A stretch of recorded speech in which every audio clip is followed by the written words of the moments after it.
Welcome to another episode of Open Arms, the podcast. And I have Nikki Wesley in the control room. How you doing today, Nikki? I'm good. Here we go. I'm situated. Okay. How are you guys? Good. Now, here's the thing. The reason why I'm wearing sunglasses, leather jacket, and stuff like that. Oh, because you're a cool. He's a cool Joe. Yeah, well, no. It's because I still have that rock and roll vibe from the last 2 days. We had a really good time last day, didn't we, Nikki? Yeah, we did. Well, I'll let. Yeah, we'll Okay. We'll, Should I? we'll discuss. Okay, Okay. It's okay. Is it? That's what our next guest is all about. Okay. Okay. Today on my show, I have singer, songwriter, actor, dancer, makeup artist, you name it, jack of all trades. I have straight from New York, I have the one, the only, Aaron Sand. Welcome to the show, Aaron. What is up? Also, I'm not a makeup artist. Oh, I'm sorry, dude. But you seem like you know make it seemed like you know it. I did my own today, this morning, but I was literally on FaceTime with Barbie, the makeup artist from the shoot the last 2 days. Shout out to Barbie. Yes. I was on like video chat with her, not FaceTime. I said FaceTime, but she doesn't have an iPhone, so it was like Instagram video call. And she was walking me through everything. But I'll show you some of the behind the scenes footage that we got on my phone. She was like, I'm applying bronzer to you now. I'm like, what's bronzer? She's like, what I'm putting on you. I'm like, I don't know. Can I curse on this podcast? Yeah. I don't know shit. I don't know a damn thing when it comes to makeup. Yeah. Well, here's the thing. We spent the last 2 days with you filming 2 of your music videos. MB Studio Productions, our crew, everybody. It was such a great experience. Let me tell you something, Aaron. The very first day we were filming you in the back room, when we started your song for the first time, I was hooked in the song. I'm very particular about music, too. And it was great. Nikki, was that right? Yeah, Nikki? You're not there. Oh. Well, I didn't know if you wanted me on the show. Well, yes. Oh. Dear. Okay. Well, I want to see you on the camera. Where's your camera? Put it on. Oh. Okay. Yeah. So we again, you started that first song, and I got hooked. And I mean, we pulled it off on that first day, and the footage looked amazing. That means a lot to me, and that song in particular was probably one of the least favorites of the label. So, which is kind of funny because I think to me that drew me in. You know, the lyrics, the way the vibe of the song was, the music, I loved it. It's one of my favorites as well lyrically. It talks a lot about the dark side of the industry, and well, this entire album it talks a lot about that, being like a puppet, and how, you know, your biggest dream in life, that music, that you strive to create, that art, it gets taken away from you. You become nothing but like a pawn in the game of all these huge record execs. Yes, that's try to turn you into someone you're not. They tried to make me pop, and I ripped up contracts before. I literally ripped up a contract in front of a Sony exec and was like, I don't give 2 fucks. I'm not doing this shit because if I sign this, you own me. And I'm not sacrificing my creative freedom and my right to, you know, release my art my way. So I've been very fortunate. My current, you know, management, my current label, everything, they really, I have a contract that, well, I bicker with them a lot because, you know, it's a smaller independent label. There's a lot of partners involved. I really have I have 100% creative freedom and control. Those are the words I was looking for. Very good. So I'm able to release things my way, even if they don't necessarily agree. Nice. And this is one of those songs where they just didn't agree, especially because it is exposing so much, but also they didn't like me vocally on it either. Well, look at Queen when Bohemian Rhapsody, and they wanted that as their main single to release, and the record execs say absolutely not.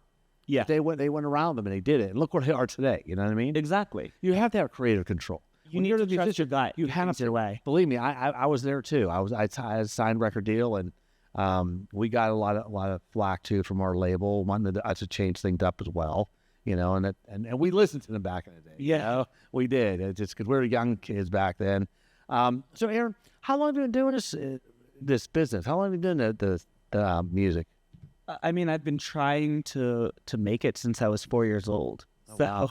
I discovered that I was passionate about this and devoted my life to it at a very young age. Granted, when I was 4, I was a lot less serious. Yeah. I mean, I wanted to be a pop star / rock star / pilot / Really? orca trainer. Well, that's quite the variety. I was a very weird kid. I'm making one of my dreams a reality, rock and roll. So, Well, I tell you, it was so. I couldn't have asked for better 2 days, right, Nikki? I just told you, like when you walked in here, Aaron, this morning, like 10 minutes ago, I said, I was so impressed. I think we have the best team here at MB Studio Productions, and everyone gelled and everyone worked so well. And I cannot wait to see the final product. I agree. I'm so excited to see the final product, Yeah. and I'm so grateful. Honestly, Nikki, I'm so grateful to you. I'm so grateful to you as well. Like Brian, Nikki, you guys, incredible. The entire crew, incredible. Barbie, the makeup artist. Yeah. Ricky Rebel, helping me put this all together, produce everything. Absolutely. And everyone involved. And even before we got to filming the videos and all of that, I mean, production. I worked with RJ Passon over at Quad Studios in New York. I worked with PJ Bianco. I stayed at his guest house in Tewksbury, New Jersey, for about a week, and he vocally produced me. And if you don't know who PJ Bianco is, look him up. He's incredible. I mean, he basically created the Jonas Brothers. So, Very nice. but he is a lot more than just like the Disney producer. Like he has worked with some really established bands. He's worked with AFI. He's worked with some incredible talent, and he really helped me because I recorded at Quad with RJ, and RJ, he's one of those producers. He just gets me. He understands. Because I'm particular. I'll stand over someone's shoulder when they're producing, and I'm telling them exactly what I want, how it needs to sound, whatever. I am so involved with every step of creating my album. And he knew what I wanted before I could even finish a sentence, and he'd be like this, and I'm like, oh my God, you get it. So I always make sure to work with RJ, and then I didn't like how my vocals turned out, and neither did the label, so they had me go work with PJ Bianco. He vocally produced me, and then took 2 years to get the music videos done because the label doesn't see the point, so I had to self-fund it. And so we're working with a very, very small budget. Thank God for Ricky. He really like pulled everything together at the last minute for me too. And you guys came through and we filmed it, and it's such an amazing crew, such an amazing process. I Appreciate that. I was praying and praying and praying for things to go well. And there were so many setbacks leading up to it. I honestly felt like there was like a demonic force or something trying to stop me from putting this out, which given what the album is about, that would make a lot of sense. Exactly. I feel like God intervened every single time and protected me this time around. Well, I was very impressed real quick with your guitarist. Oh, Like, how did that come about? that Was like, you couldn't even like pick a perfect person for that. Okay, let's go over that. Do you mean the woman playing the Yes. lead, or do you Yes. mean okay? Let's go through this. Like, how did that even, like, I still can't wrap my head around how wonderful that was. I know. Well, let's go through this whole thing. On the first day of filming, I remember we started shooting your first song. I just loved the vibe. And then Chris came up to me, our DP. By the way, shout out to Chris. Chris, amazing. You're the man. Chris, you made we this love you. happen. That was incredible. He came up to me and said, Brian, I'm going to need you to do a little bit of drumming. I said, what? I don't even know these songs. Just for this part. I said, cool, because I wanted to use my cool set here, my cool drum set here. That'd be fun. We didn't end up pulling off that day. So then we get to the sound stage. the second I still day- want to play those drums, by the way. You're more than welcome. We would go to South Stage the next day, and Chris goes, "I'm gonna have you just on the drums playing with it." So I walked up on stage, and there's a drum set that's actually duct taped together. This thing was in pieces, all duct taped together. How am I supposed to play this thing? Oh, come on. Oh no, it was. I know, but- swear to God, but it was good. It was cool. It worked out great. I didn't even notice duct tape. It was It was. They were kind of falling apart a little bit, but it all worked out, and it was so much fun, and the energy, and I didn't even know the song, and they because just play. They started the playback, and you were on stage doing your thing. I'm watching you, and that's giving me more energy. Watching you on stage, I'm like, look at that dude. This dude is on fire, man. It was great. Thank you, And I then, appreciate like I said, I don't need these anymore. It's rock and roll vibe time. And I was then, about to go out and get mine and match you. and then Alyssa, like Nikki said, the lead lady, the lead guitar girl on stage. Wow. It looks like, and it felt like you guys played together and went on tour together and knew each other for years. Yeah. Like the chemistry was awesome. You know what's so wild is Yeah. I initially wanted a band and that kind of vibe. And I wanted the crowd. And I didn't think we were going to do it because the label told me with the lack of budget, there was just no way to pull it off. And then, I'm talking to my manager. He's like, yeah, there's no budget for it. Like, sorry, dude, you got to make some cuts. So I made the cuts.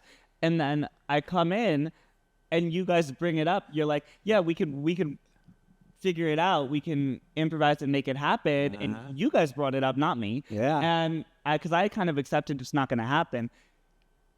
You literally got me everything I wanted. Aw. Even things that I cut due to lack of budget, you made it happen without me even having to ask. And I am so beyond grateful to that. I mean, again, like the entire crew, and I sent a text to everyone whose numbers I got. I didn't get everyone's numbers, but everyone whose number I did get, I sent a text last night, and I was just like, thank you so much, because I could not have asked for a better crew. I mean, it exceeded my expectations. It just absolutely incredible. Well, another thing too, dude, you're very easy to work with. We've worked with people before that get a little bit, snotty and stuff like that. That's funny. I think I'm kind of difficult. You're not though, right, Nick? He's not. No, everything went smooth. We You're a finished on pleasure. time. We finished right on time. Like everything was just like boom, boom, boom. You know what it is? I'm very particular. I had an entire web design team quit on me. Like Really? an entire website design team, because I'm from New York. I don't play games with people. And especially when my name is going on something, my face is going on something, my money's going into something, I am so particular about what I want. Yeah. And there was something I wanted for my website, which my website's not even up right now. We're going to work on getting it back up soon. But there was something I wanted that they were saying they can't pull off. And I said, look, I know that you're not confident in this, but I feel like there is a way if we could put our heads together and just try and make it happen. And if we try and you come back to me and say, hey, look, it's not going to work, I will accept that. I'll be fine with it. But can you please try? And they're like interrupting me. And they're like, yeah, no, we can't make it happen. No. I'm like, and then there were email exchanges prior to that where they're like, giving me like just something that was so different from what I had asked for. And it got to a point, I was like, are you guys stupid? Are you slow? Are you retarded? I'm like, this is my name, my money. Need I remind you, you're working for me. This is work for hire. Don't come at me and tell me that you're not going to make this happen at the end of the day. Don't tell me you're not even going to try. I'm not telling you it has to happen. I'm asking you to try. And if you can't even try, then maybe you're not a fit. And the meeting was cut short, and my manager gets on the phone with me. He's like, look, I'm always going to keep it real with you. You're acting like a diva, and none of them want to work with you anymore. I'm like, okay, well, they would have been fired anyways. He's like, look, none of them want to, you're acting like a diva. And he really convinced me that I was like kind of the problem there in that situation. I started thinking about it. I'm like, there are a lot of situations where I've crossed lines, and like, I'm not perfect. I snap a lot. And I'm sure I probably did cross lines in some way because I was really going through it at the time. So I'm sure I was probably more snappy. I definitely crossed lines. But at the end of the day, when it comes down to it, overall, they were on a power trip, and it was my name, my face, my vision, my money. So I had a right to stuff. Of course you and did. maybe I could have been less harsh, and I did write them an apology letter. I do feel bad for how harsh I was, but I definitely was in the right to stand my ground, and I definitely would have fired them had they not quit. Look, you know what you want, you know what you're about, and you got to stick with it, and it'll happen. I think that's why, there's people like you who say, oh, I'm easy to work with. And then there's other people who make me think I'm really difficult. And it's because I know what I want and I'm so particular. But that's a good thing. I'm detail oriented. I know what I want. And that's just part of being in charge and having my name go on things and stuff and having my own brand. I agree. So, yeah, I'm not going to be the easiest, but I try and make the process as easy as fun and possible and balance that with taking charge. But if someone crosses a line, I'm also going to get mean and I'm going to call them out. So I think that's why you'll have people who tell you I'm a nightmare and other people who tell you I'm amazing. Nah, we love you, man. But you guys were incredible, and I'm so grateful. It was such a pleasure. And we mentioned Alyssa briefly. She was playing the guitar person in the band. Now, initially, she was supposed to be in her own band. That was the video premise. But because we had to work with what we had to create a band for me, we changed the plot a little bit so she was a part of my band. Yeah. But she was basically, her role is like my sort of love interest in the video. So it's for the lead single. Now, we filmed backwards. The first day we filmed the second single and the album cover, and the second day, yesterday, we filmed the first single. In this first single, in the video for it, she's playing like a rocker chick in my band. So it's like this rocker chick and rocker dude in this power struggle, sort of, two very dominant forces, one male, one female, and we're side stage, backstage, whatever you want to say. I wanted it to be side stage, but the way we filmed it, I guess it's kind of up for interpretation. We're side stage. We are checking each other out, kind of like I'm getting touch-ups and she's smoking a cigarette and we're checking each other out. And then I get up to go walk toward the stage. She gets up and stops me, and she's kind of toying with me and grabbing my jacket, pulling me in, whispering in my ear or whatever. And there's this like submissive side of me that's being brought out that I didn't know I had. And I'm getting insecure about it, and I'm trying to keep up that dominant kind of presence. And she has this devilish smirk on her face the entire time. She's enjoying this. She's enjoying overpowering me. And she pulls me in for a kiss very unexpectedly. And then just as unexpectedly as she does that, she shoves me to the ground. And she shoves me so hard with such force that I go flying through the air. And I hit the ground hard, and then she strides off. She struts off with a just this devious smirk on her face, and I'm left baffled with this like shocked expression on my face, like, what just happened? So that's kind of the premise of it, and she did incredible. I mean, I was nervous because of her Instagram. Her Instagram was all I was shown, and she did not fit the rocker vibe. Oh, I know. Instagram. I said the same thing to Nikki. I think Yeah, we have Barb. What was her name? Alyssa. Makeup. No, the makeup artist Barbie. I think we have her to credit for that, because she didn't look like that when she walked into the studio yesterday. I beg to differ. When she walked in, before even getting her makeup done, I took one look at her. I'm like, oh, you fit the vibe perfect. This is going to be amazing. It's going to be so much easier. And even Barbie said, she's like, yeah, this is going to be a lot easier to pull off than I thought. I was like, I looked at her. I was like, you look nothing like your Instagram. That is true. I saw the Instagram ahead of perfect. time too. Yeah, I agree. She was perfect. And not only was she exactly what I wanted, which I wasn't expecting, but she then exceeded that. She did. Far exceeded my expectations, did so much better. And just like everyone on the crew, honestly. And So that footage, Nikki, and you'll back me up on this one. The footage, the scenes, do they not look like a feature film? It looked like a film. I watched the playback. Oh my God. You're going to, yeah, I cannot wait to see the finished so product. Excited. It looks so good. What did you say to me on set yesterday? Because I was telling Alyssa, I was like, don't be afraid to hurt me. Because I was, first of all, I threw my back out before flying to California. I'm from New York, so I flew my back out before flying here to film, and so I'm already in pain. But I told Alyssa, I'm like, don't be afraid to hurt me. Like, when you shove me, I want to go flying through the air. And we laid crash pads down. Yeah. The entire crew, you guys put crash pads down to ensure I didn't get too hurt. But Alyssa's like, I don't want to hurt you. I don't want to hurt you. I'm like, no, use as much force as you can, because for the sake of the video and making it look good, we want this to look like an action film or a feature film. Yeah. We want this to look really good. It needs to be cinematic art. That's what it was. That's Get it. into it. Like, I don't care if I get hurt. I made the choice to do my own stunts. If it pulls off the video, I already have a doctor's appointment set up for when I get back. We're good. And she did hurt me a little bit it's mainly my fault, because I was off with my positioning. So you missed the pad the first first time. or second fall, I missed the crash pad, and I landed on my left buttocks, and I really hurt it. But I got back up, and everyone's like, "Are you okay?" I'm like, "Yeah, no, let's push through," and we did, and we pushed through. We got an amazing. You're a trooper, man. Did it. But there was something you said to me right before we filmed that, when I was telling Alyssa, "Don't be afraid to hurt." What was it? It was like, what if I punch you in the face? For the sake of I need to punch you in the face and make it look real. I just started cracking up. But you know what's funny is, like, if there were a scene where I got punched in the face, I would say do it.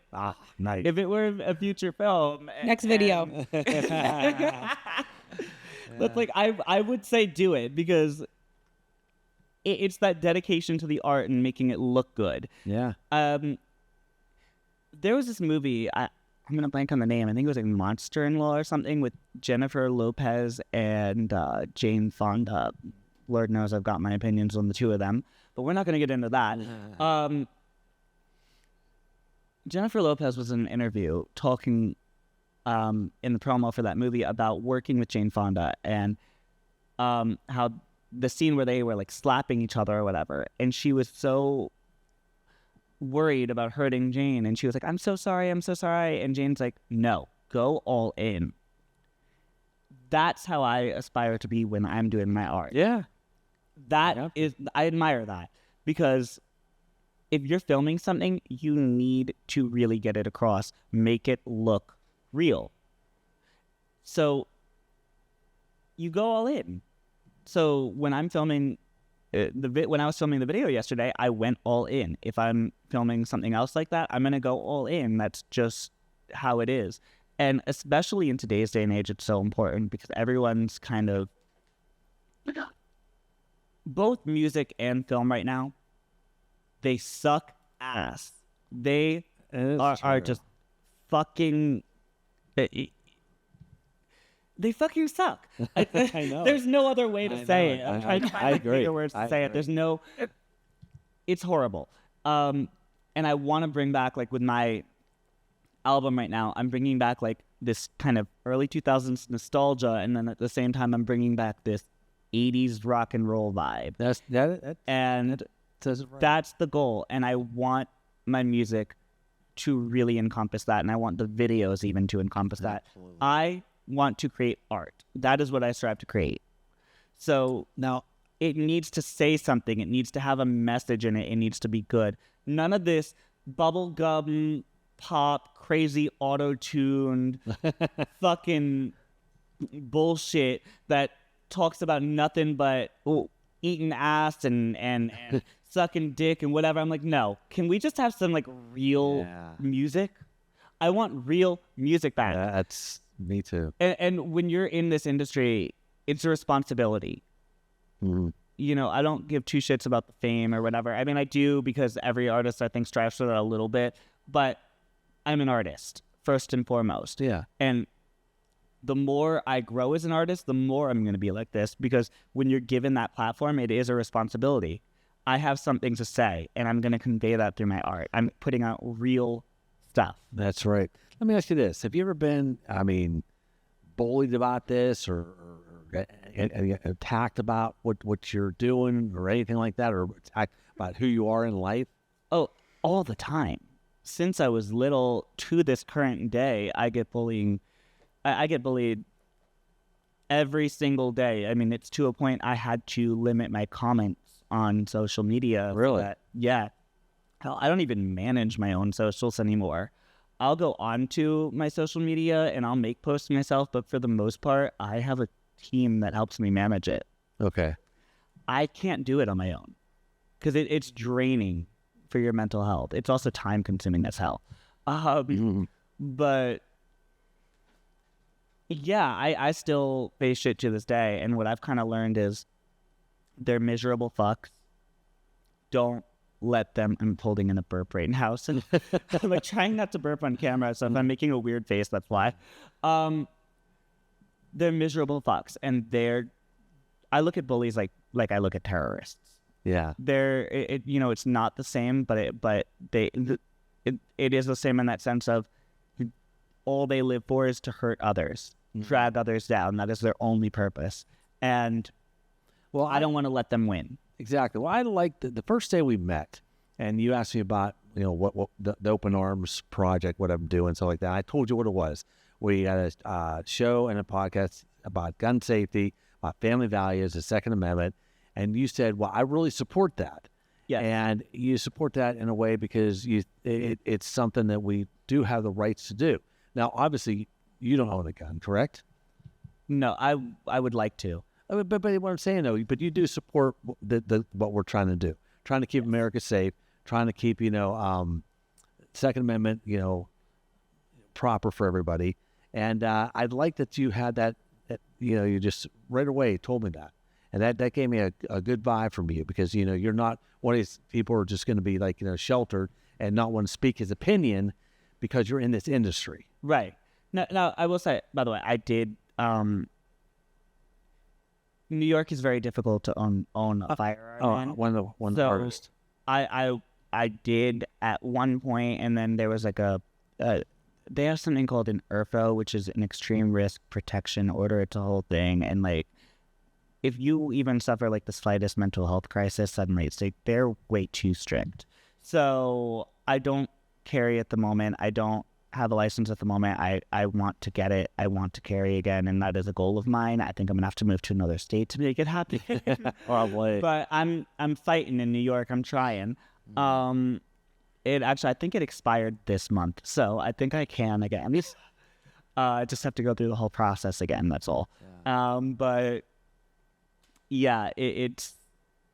I mean, it's one of those things. Like Nikki and I, we're going to a thing this evening, and we're actually going to this event, and we're kind of being a little leery this evening, right? Right, Nikki? I'm not. No, just be aware. No, our thing that we do is it's self-awareness. You just know where your exits are. You can't live in fear. That's what we always say. So no, I'm not weary. I'm not. Just be aware of your surroundings and just know escape routes and your exits and stuff when you're in. Yes. That's all that is. I taught her well. She spoke very well about that. There's a level of preparedness I think that you have to have, especially in this day and age. Yeah. But as you said, Nikki, you can't live your life in fear. No. I'm not going to sit around living in the what ifs. You only get one shot at life, and that's a pretty miserable way to live. I'm not going to sit around like, oh, what if this happens? What if that happens? I'm going to go after what I want, do what I want, go where I want. And I'm going to say what I want, and I'm not going to live in fear of what might happen, but I'm also going to be prepared for all possibilities. There you go. Or at least do everything I can to be prepared, because, you can't always be prepared. But I'm going to do everything I can to be prepared for all possibilities. And I always have, like, multiple plans of action. That's the best way that you can really go about things, I think. And don't be afraid to stand your ground. Don't be afraid to fight back. Know how to defend yourself. Know how to fight. And even online, like with bullies and stuff, I know how to fight, and I will clap back when I have to. And I know when to kind of ignore, when to kind of put a bitch in their place. Whether it's in person, online, whatever, you should always be prepared for things. If you're going somewhere and it's a high-risk situation and you could potentially... the event you're at, whatever, could potentially be a target for an attack. Know your exits, as you said. Absolutely. Know have like 5 different escape routes planned out. Like, God forbid something happens, you want to make sure that you've got a plan and then a backup plan and another backup plan and another backup plan. But also don't be scared. Enjoy your time there. Just make sure you have plans laid out. Absolutely. And even when we go out to restaurants, I always make sure I strategically sit in a table where I could see the entrance and the exits and see who's coming and going, because I can't sit my back to that. You know what I mean? I always like to sit by the back, like in a corner by the wall, so I could see. I have a clear view of like the kitchen and how to get through there to the back. And I have a clear view of the main entrance and how to get there. Yeah, I agree. And I'm not, we're not, go out to dinner and go, oh, we're scared. But it's just something that you just have it in the back of your mind. You know. Exactly. No, it's you don't want that at the forefront. No, it's just something that is there. There's a difference, I think, between hyper focusing on something or always worrying about something and then just kind of like having a plan in place. Yeah. I think there's a major difference. I don't think you have to go from one extreme to the next. You don't need to be like unprepared, but you don't need to be over prepared and hyper aware either. You can have that healthy medium, and I think that's true in most cases, whether it's politics, whether it's, disaster preparedness, whether it's exactly safety, insecurity, everything. I think there's that healthy kind of middle ground that we need to find. It's true. So with that said, when do you think you're going to have your album released? Well, I was aiming for last summer. Then before that I was aiming for the summer before that, and before that I was aiming. It's been a process. So I don't know. I think I'm going to wait till I have all the final products to kind of announce a date. Now, are you gonna release these videos first? Yes. So Okay, I'm going to release. We're going to do it as a rollout. So 3 singles and then the album. Okay. I think we might do the 3rd single with the album. I'm not sure yet. But the way I kind of want to do it, we're going to do a single. So the single will drop, the video will drop around the same time. And then once we have both singles out, we'll get the album out. I am praying for this summer at the latest. Gotcha. But I don't know what's going to happen. Well, Nikki and I, Nikki, of course, she'll keep everybody posted when those videos will drop, right, Nikki? Oh yes, we will do we'll do like Instagram reels and little teasers. Yeah. That's And, amazing. yeah. I would really appreciate that. That's awesome. Oh yeah. It'll be great. We'll do a nice little campaign for you for sure. It's gonna be good. I can't wait. I'm excited. And the album cover, I thank you for giving me those images. I'm gonna be working on that too. You got the main 2 that I do, and even Jet texted me and said, great job on the album cover shots. He loved them. Oh, they're already like ready? No, just the photo. Of Oh, you. just the photo. Yeah. And then we'll get it all dialed in there. I was gonna be like, that's a quick turnaround. 1 day, 2 days. No, I haven't even started on it really, to tell you the truth. But the images look fantastic. They do. They came out amazing. I was super happy with them. I know, it's great. Yeah. I mean, again, I'm just going back to everybody I want to shout out to, our crew, from our DP, Chris Rouse. I mean, my God, was that guy fantastic. Nikki, busting her butt, doing all the PA work and everything together, helping out in a big way. Makeup artist, Barbara, but everyone calls her Barbie. Fantastic. And the whole crew, from second camera ops to our gaffers to our BTS guy, do you name it? It just came together better than I anticipated. I have to say, by the way, that rhymed. What the fuck? That was not intentional. I have to say, we were supposed to do 4 singles and 4 videos. So there was, I'm not going to say the names of the songs just yet, but we were supposed to have 4. One of them was supposed to be filmed in New York, at Rockaway Beach, because the first line in the song is, as I was making my way down the Rockaway. So I was like, I can't film this anywhere else. I have to film it up here in Rockaway. Due to lack of budget, it's just not going to happen. Yeah. So we scratched that song as a single. It's still going to be on the album, but it's not going to be a single.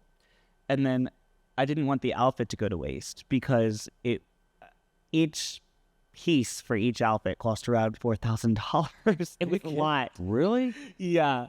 I get all my performance outfits and Oh, wow. I get all my performance and video outfits, etc. at Trash and Vaudeville.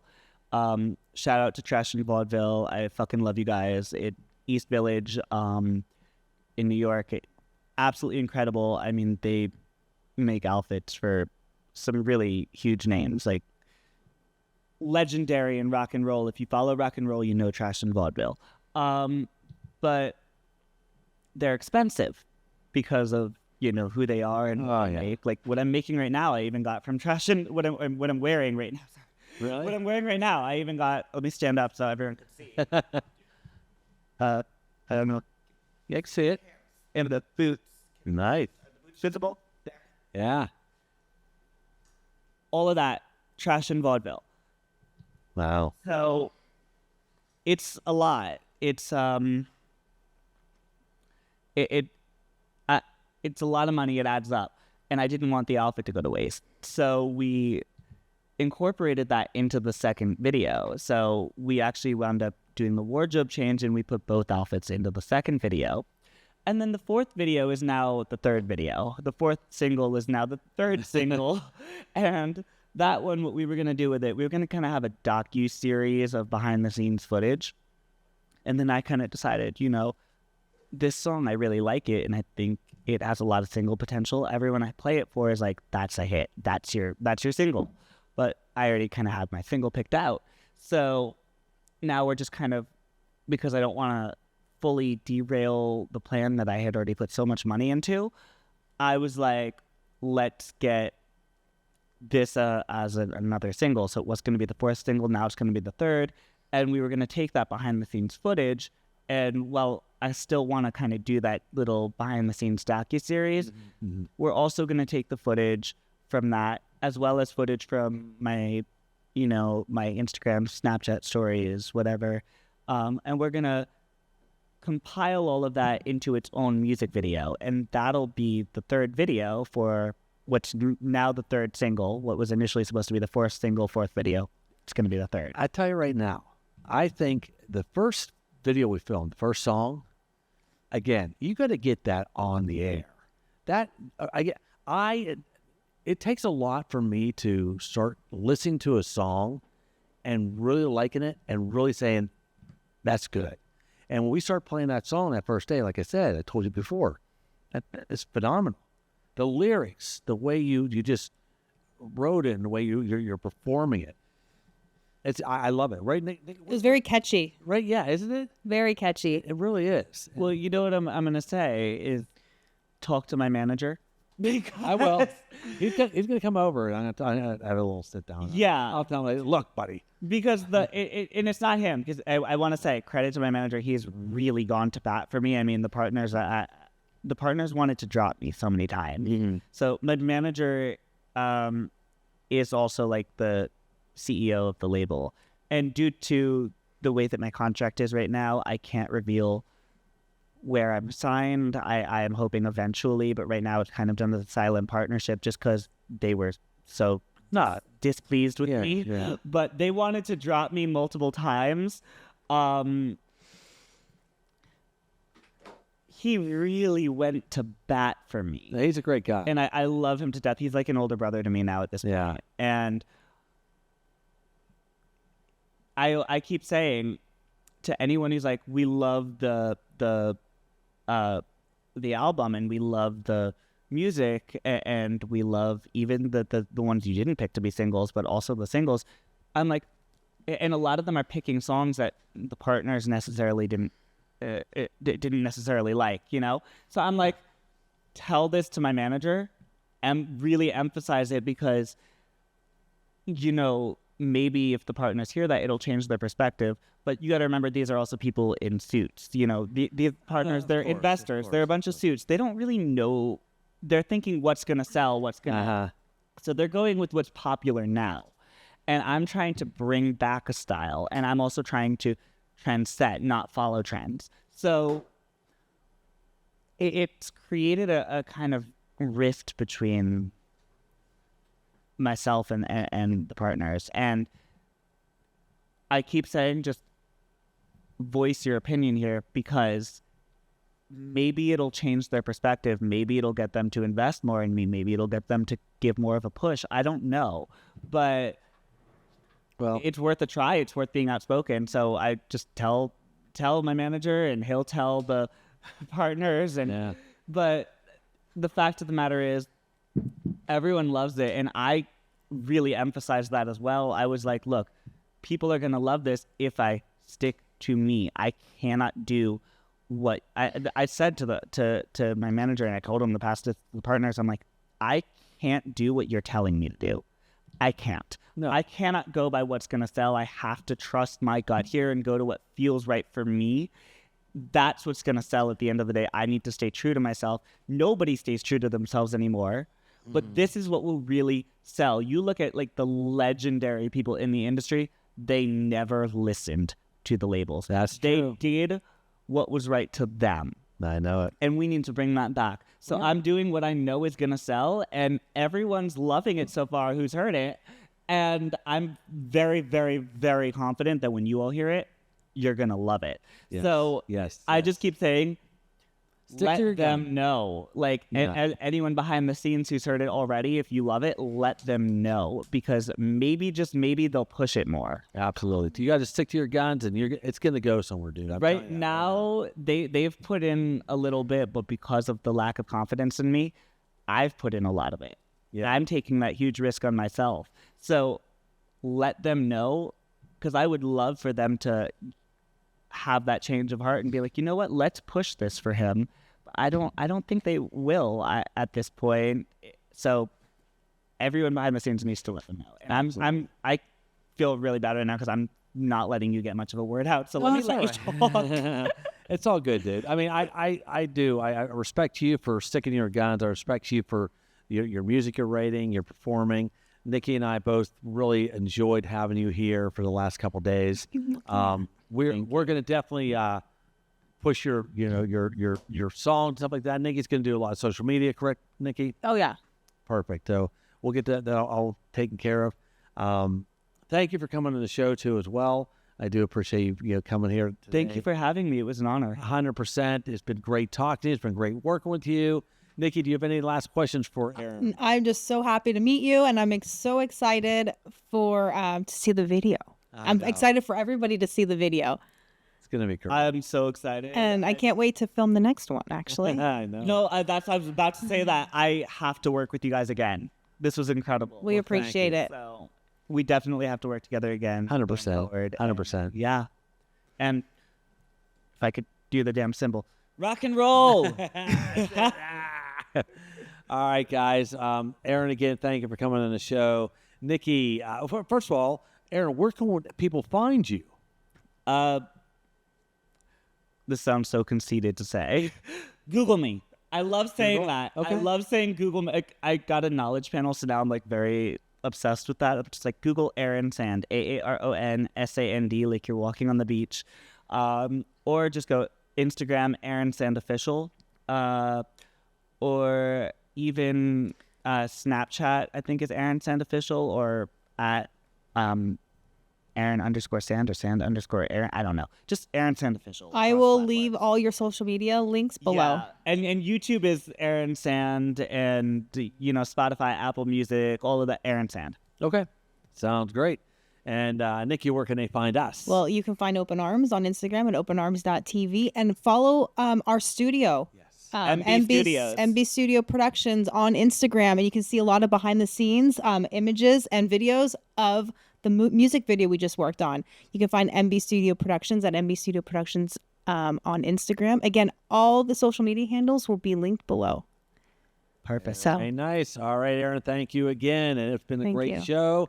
Great 3 days. And everyone out there, that's going to wrap it for us today. And always remember, safety, family, and the Second Amendment. Have a good day.